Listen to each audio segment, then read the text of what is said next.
The document that slid across the polished boardroom table felt less like paper and more like a slab of ice, chilling my hand as I picked it up. It was a glossy, professionally printed real estate prospectus, at least 50 pages thick, bound.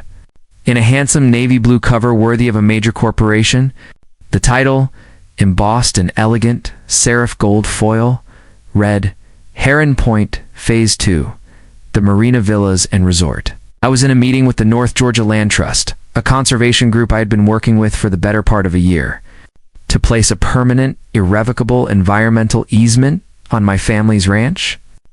One of their field agents, a sharp young woman named Maria, had acquired this document from a developer conference in Atlanta. "We thought you should see this," David Maria said, her face grim with a professional sympathy. "It seems your neighbor has some very big and very public plans for your property." I opened the prospectus. First page was an artist's rendering of a sprawling Mediterranean-style resort that looked like it had been teleported directly from the coast of Italy.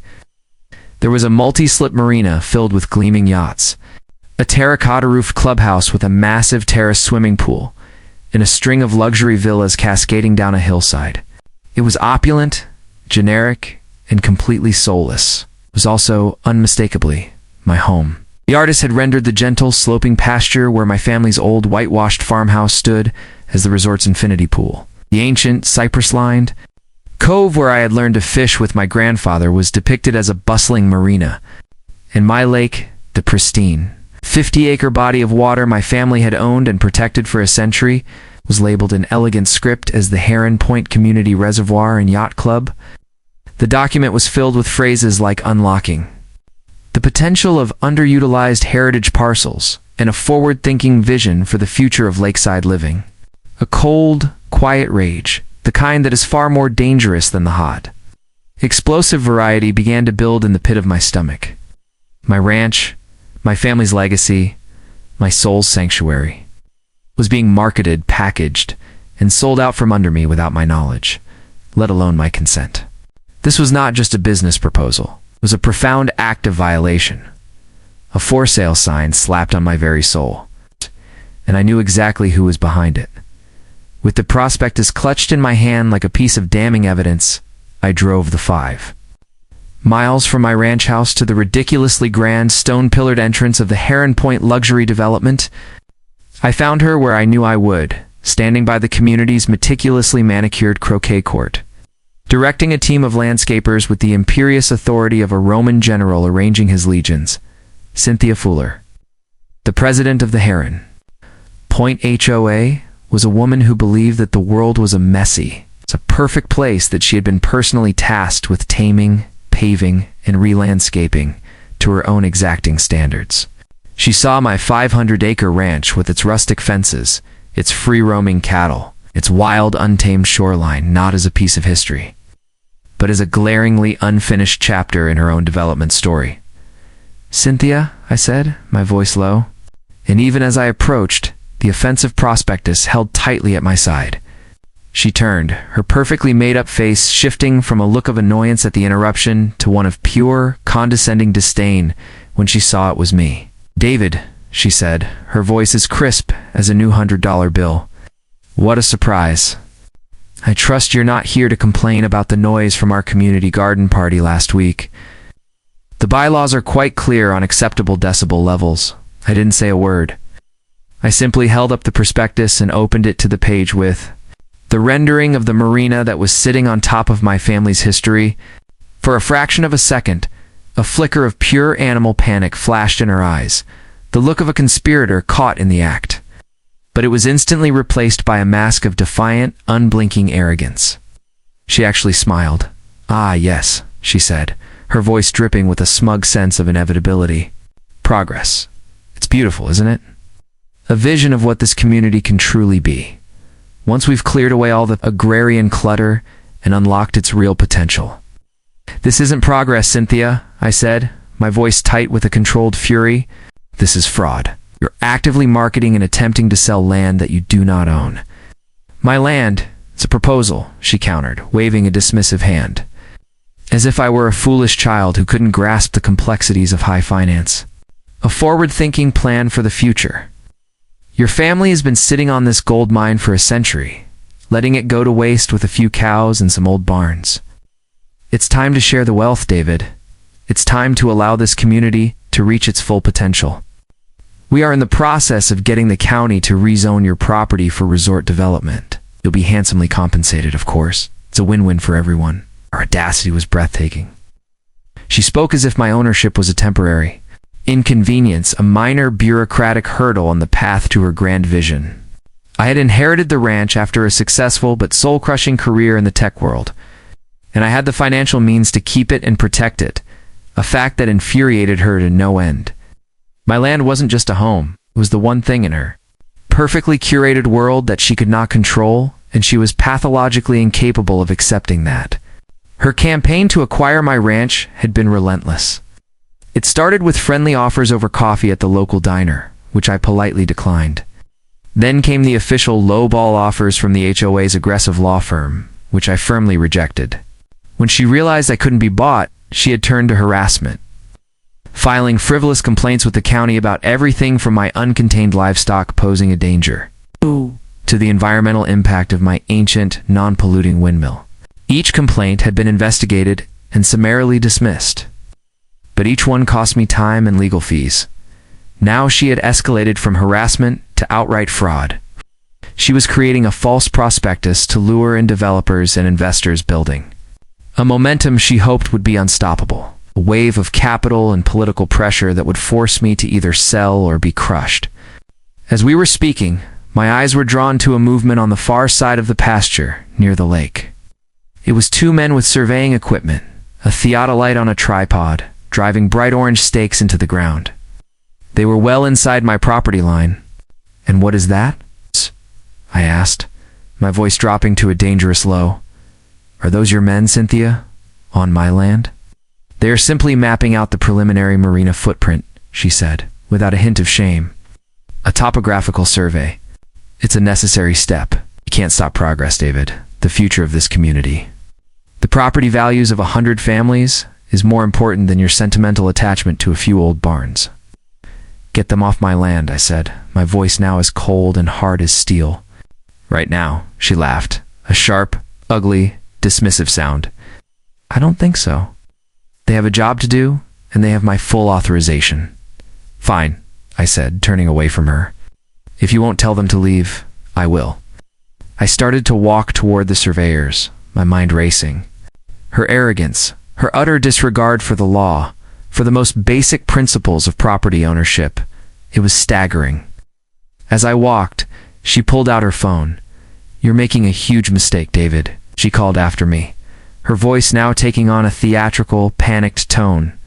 "You are the one who is trespassing now on HOA common property, and you are threatening my contractors." I am a woman, alone, being threatened by a large, hostile man. I stopped and turned. She had the phone to her ear. "Yes, I need the police. Immediately. I am at the Heron Point croquet court. There is a hostile individual, one of the neighboring ranchers, who is threatening my workers and refusing to leave our property. Yes, I feel very unsafe. Please hurry." I simply stood there and watched as she fabricated a crime, painting me as the aggressor. The sound of distant sirens began to grow, a sound she clearly believed was the arrival of her cavalry. She stood there, a smug, triumphant look on her face, convinced she had the upper hand, that she had successfully used the law as a weapon to advance her own illegal agenda. She had no idea that she had just started a war she was spectacularly and financially unprepared to win. The sheriff's deputy who arrived was a young professional man, but he had the weary eyes of someone who had dealt with the petty squabbles of Heron Point before. Cynthia, playing the role of the shaken but resolute community leader, immediately launched into her story, weaving a tale of my supposed aggression and her heroic defense of her contractors who were just doing their job. The deputy listened patiently, his hand resting on his belt, his expression unreadable. He then walked over to me. "Sir, Ms. Fuller has made some serious allegations. I'm going to have to ask you to stay off the HOA's common areas while we sort this out." "I'd be happy to, Deputy," I said calmly. "As soon as her employees get off my private ranch." I handed him a folded, certified copy of my official property survey map. It was laminated, durable, and I kept it in my truck for exactly this kind of occasion. The woman who called you is Ms. Fuller. The men she is referring to as her. Contractors are currently standing approximately 200 yards inside my property line, which is clearly marked by that barbed wire fence right there. They're the ones who are trespassing. The deputy took the map, his eyes scanning the clear, legally defined boundary lines. He looked over at the surveyors, who had stopped their work and were watching nervously, then back at Cynthia. A look of profound annoyance crossed his face, walked over to the surveyors, and after a brief, quiet conversation, they began hastily packing up their equipment. He then returned to Cynthia. "Ma'am," he said, his voice now stripped of all pleasantry, "your surveyors were on his property. I've advised them to leave. This is a civil matter, and I strongly suggest you resolve it with your lawyers. It's not by calling 911. Filing a false report is a serious offense.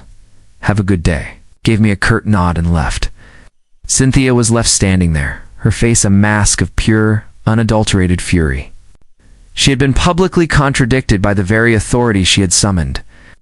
She had lost the battle, but I knew the war was far from over. That incident was the final straw. I realized that fighting her defensively, swatting down her provocations, one by one, was a losing game. It was a war of attrition I would be fighting for the rest of my life. I needed to go on the offensive. I needed to find a single, decisive point of leverage that could end this permanently. That evening, I was in my study, a glass of bourbon in my hand, poring over the county's digital property maps. A habit from my years in the corporate world where I had managed large-scale land acquisitions. I was looking at the intricate layout of the Heron Point development, and that's when I saw it. It's the community's single, catastrophic point of failure. The entire 100-home, multi-million-dollar development was essentially a landlocked island, surrounded by my ranch on 3 sides and a state-protected, undevelopable wetland on the other. The only way in or out, the only road connecting their perfect gated community to the main county highway, was a single, quarter-mile-long private road. This road, their lifeline to the outside world, ran directly across a small 2-acre parcel. At the very entrance, designated as Lot 1, my heart began to beat faster.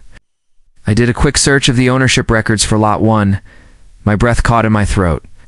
It was owned not by the HOA as a common area, but by Cynthia Fuller, an individual.